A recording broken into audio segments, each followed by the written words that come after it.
Hey everybody, welcome to Obscurities in Miniature. Today we're going to take a look at a new kit from a relative newcomer to the giant robot plastic model kit arena, and that is Sheik Mainland's ZA-11 Zikron. So look at this dude. First of all, very Panzer Cop, very Kampfer-ish, late Zaku, Garadoga looking thing. Sheik Mainland's put out a couple of kits so far, and so far everything has been about 1/144th for the most part. And they tend to have very, very specific proportions, as you can see. He is like all leg and skirt armor, and there's just a tiny little torso there. Box is entirely in Chinese, so we'll see how that goes. Not that I'm too worried in terms of building it. Their first kit, I believe, was called the Zarkov. I have one coming in the mail finally. I missed the initial ordering of them. What is this? But I got one coming nonetheless. So this is their second kit. Okay, this is like a stat card for gaming of some kind. Interesting. Those are some serious Super Robot Wars type stats. Alright, we got our water slide decals here. I'm going to hold on to that. Some very Zeonic emblems. I do say so myself. Look at that thing. That is some serious Panzerkopf vibes. I love those Kobayashi-esque big, huge skirt armors there. Not a ton of parts, which is neither here nor there, just it is. For the limited color choices of the instruction manual, kind of an interesting choice. On the other hand, I gotta say, it looks pretty straightforward. I do like how clearly laid out everything is. In terms of accessories, looks like we've got two different guns. I thought this had some close combat weapons as well. Maybe it doesn't, I'm just not seeing it. Or at least a beam saber or something. Let's take a look at the parts themselves.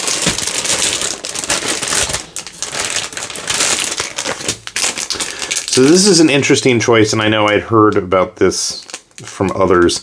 The hands are kind of that kind of PVC rubbery stuff versus, you know, hard plastic molded limbs. It's a choice. It's a choice. We'll see whether I agree with it or not. I'm not a fan of it usually when it comes to the kind of like, you know, armored girl type kits, and I'm having a feeling I probably won't really appreciate it here either. Parts seem very mix of dark grays and very black colors, dark blues maybe. A few gold parts for what I'm assuming are thrusters or verniers. And we do have at least some beam sabers in a nice clear translucent. So I mean, it doesn't look like an overwhelming kit or anything. It just looks like a nice straightforward 1/144th. And I gotta say, the price is right, considering I think it was around 20 bucks or something, US.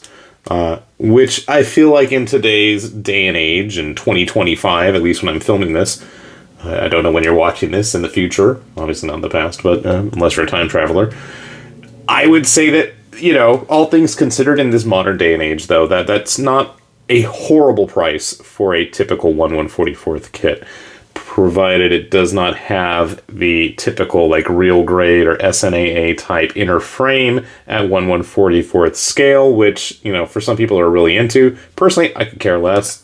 I'd rather have a nice solid kit that is, you know, grounded, able to stand up, and has reasonably decent joint strength. Whether this does or not remains to be seen, and if you want to find out, well, you know the drill. Sit tight. Alright, I got the Zikron all put together here. And like I was saying before, there's definitely some of that Kobayashi, Kazuishi Kondo influence going on with those big, bulky skirt armor. Well, and the shoulder pads, too. feel like there's a bit of a Kampfer influence as well as the whole Kerberos Panzerkopf. One thing that really needs to be pointed out, and I was not aware of this, all those red markings anywhere on this kit, those are all decals, including the eyes. And none of the red parts really wanted to sit in those spots very nicely. I had to kind of trim and play around with getting the decals in for the eyes, as well as the, I don't know, scanner, sight, scope thing, as well as in the feet there. The rest of the decals that I put on, I think I did all but one, really weren't too big of an issue. Some of the ones like that kind of wrap around the lower thigh area, calf area, not thigh. I don't think there's anything on the thighs. Those were a bit of a challenge, just to get kind of evened out. But I mean, it's not the end of the world, and it's not the worst thing I've ever done. In terms of posability and stability, I feel it's really solid. You know, it's got a full range of motion, and I feel like, having built it up, it's got a bit of a rudimentary inner frame in there. If you really wanted to take it all apart, you probably could. I wouldn't recommend it. I don't think it would look really nice, but you can if you really want to. The other issue is those hands. I mean, it is what it is. I'm not a big fan. I'm really not. I also don't like the fact that there's nowhere for it to really put the weapons. So you can see here he's got the beam sabers stowed away. I don't have the ignited versions handy, unfortunately. But, you know, it's very flexible. So if you wanted to get it into dynamic poses, I'm sure that's going to be fine, as you watch me fiddling around with that. That is a lame pose, but whatever. You know, overall, I gotta say, it's a nice kit. And I want to reiterate the fact alone that we're getting third-party stuff that, yeah, it's majorly influenced by Gundam, but I'd almost argue, what isn't at this point? You know, just about every single mecha anime model kit that we get in some way, shape, or form is going to have a bit of a Gundam influence. So the fact that we're getting kind of more grunt-like stuff, I'm all for it. We need more of that. Competition is a good thing, and original designs even more so. So let's, you know, give kudos to where they should be going to Sheik Mainland for even bothering to do these kits. Yeah, there's some weird choices that I may not agree with, but the fact that it exists alone already is a major, major plus in my book. And the fact that they have more kits coming out, hey, even better, right? If you're curious how big it is, getting my busted up entry grade RX-78 here, also in 1144. You can see it's a little bit taller, definitely bulkier.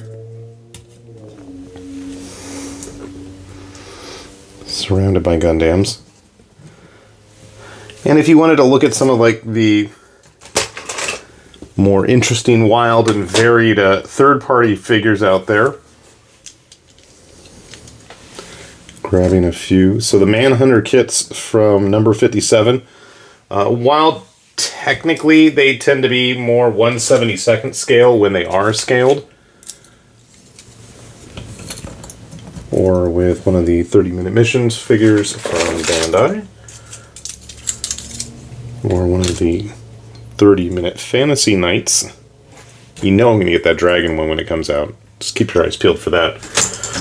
Grabbing, I have a SNAA kit here. So again, pretty comparable in costs compared to all these other kits that were shown off. In terms of complexity, I'd say it's not as complex as the SNAA kits. These things tend to be pretty spot on if you want something that's really going to give you a run for your money for the price point that they're at. But I got to say, it was a really, really nice, well thought out kit. I didn't have any issues with construction. Again, I didn't like some of the things, decisions I might have made differently if having the opportunity to do that.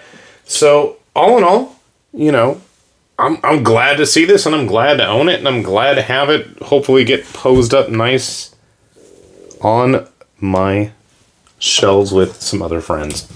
So if you haven't had a chance, at least with the stuff that's been released so far from Sheik Mainland, I'm feeling pretty confident, and I'm sure we'll be seeing more of their stuff on this channel as it is too. So at least he's in good company, right?